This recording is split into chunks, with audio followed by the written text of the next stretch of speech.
የጥምቀት በዓል የኢትዮጵያውያን በዓለም መድረክ መታያ ነው ስንል በብዙ መንገድ ነው።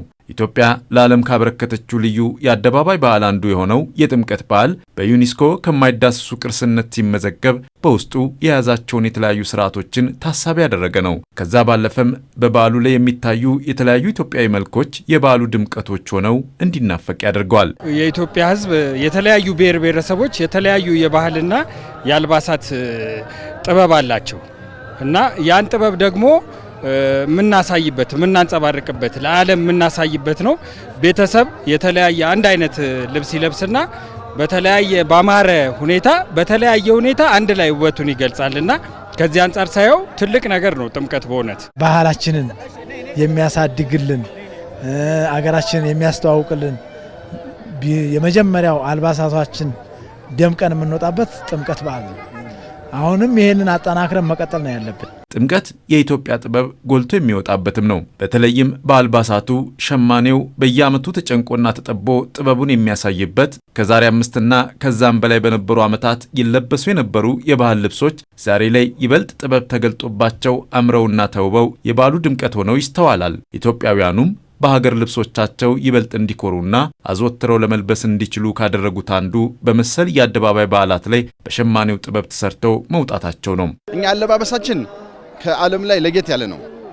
እንደምታየው የሀገራችን ላይ ያሉ ሸማኔዎችም በየጊዜው ይሄን ነገር ከዓመት እየጠበቡበት በጣም ድንቅ ነገር እያወጡ ነው። እሱ ብቻ አይደለም፣ በየቦታው ላይ ደግሞ ወጣቶቹ የሚሰሩት ነገር ስታይ ምን አይነት የአፈጣጠር ባህሪ እንዳላቸው በየቦታው ላይ የሚሰሩት የቤተክርስቲያን የአንዳንድ የሚሰሩት ላይ መንገድ ላይ የሚሰሩት ነገሮች ታያቸው ምን አይነት ባህሉ ላይ የተለያየ አይነት ቅርስና ቅርሶች እየሰሩ ነው። እንደገና ልብሱም ቅድም እንዳልከኝ እኔ የምለብሰው አንተ የምትለብሰው በየጊዜው አዳዲስ ዲዛይን አዳዲስ ለአገሪቷ የሚያምር ነገር እያሳዩ ነውና ለዚህም ደግሞ ሸማኔዎቻችንን በጣም እየበረታችሁ ከዚህ በለጣም ወጣቶችንም እንደዚሁ በርታችሁ ስሩ። ይህ ደግሞ የጥምቀት በዓል ከሃይማኖታዊም ሆነ ከባህላዊ አንድምታው ባለፈ በፋሽን ዘርፉ ሀገር የተሻለ ደረጃ እንድትደርስ ለሸማኔውም የፈጠራ ችሎታውን በማሳደግ በዘርፉ አሻራውን እንዲያኖር እድል የፈጠረ ነው። ለዚህም ነው የጥምቀት በዓል ጥበብ ይበልጥ ተገልጣ የምትታይበት ነው የምንለው። በየዓመቱ የሚሰሩት ፋሽን ምናምን ደስ ይላል። በቃ ባህሉንም ባላጠፋ ወቅቱን በጠበቀ መንገድ ፋሽኑንም ተከትለው ነው የሚሰሩት። ደስ ይላል በጣም። በሚቀጥለው ዓመት ሌላ ዲዛይን ምናምን ታያለ።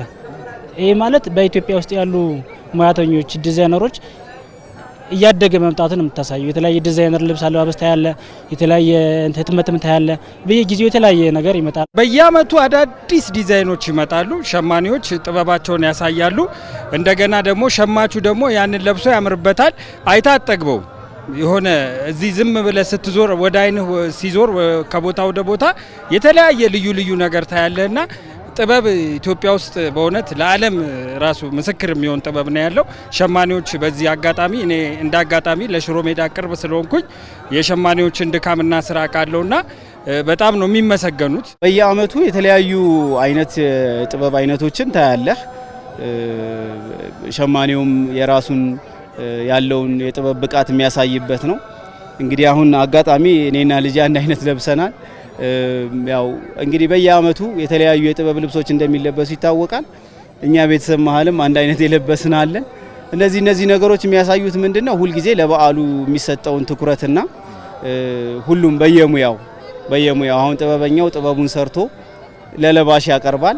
ለባሽ ደግሞ የሚችለውን ነገር እንደ አቅሙ ገዝቶ ይጠቀማልና ሁሉም ሰው ዞር ብለንም እንዳየነው የየራሱን የሚገልጽ ነገር ለብሶ መጥቷል። እንደነዚህ ያሉ የአደባባይ በዓላቶች የቱሪስት መዳረሻነታቸው ከፍተኛ ነው ስንል አንድም በበዓላቱ ላይ የሚታዩ የተለያዩ ኢትዮጵያዊ መልክ ያላቸው ባህላዊ ልብሶች ጎልተው መውጣታቸው ነው። ቱሪስቶች ሲጠየቁም ደምቀው የሚታዩ ልብሶቻችን ሳቢ መሆናቸው መማረካቸውን ነው የሚያወጉን።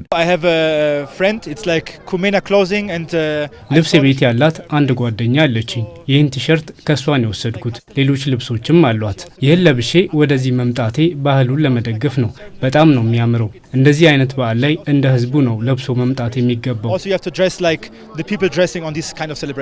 ታዲያ እነዚህን በዓለም መድረክ መታያችን የሀገር ወካዮቻችን የሆኑትን የአደባባይ በዓላት መልኮቻቸው እንዳይደበዝዙ ማድረግ ይበልጥ ሌሎች የሀገር ውክልናቸው ከፍ ያሉ ነገሮችን ማውጣት ተገቢም ነው። ለዚህ ደግሞ እያንዳንዱ ኃላፊነት መውሰድ እንደሚገባውም ነው በአስተያየት ሰጪዎቹ የሚመላከተው።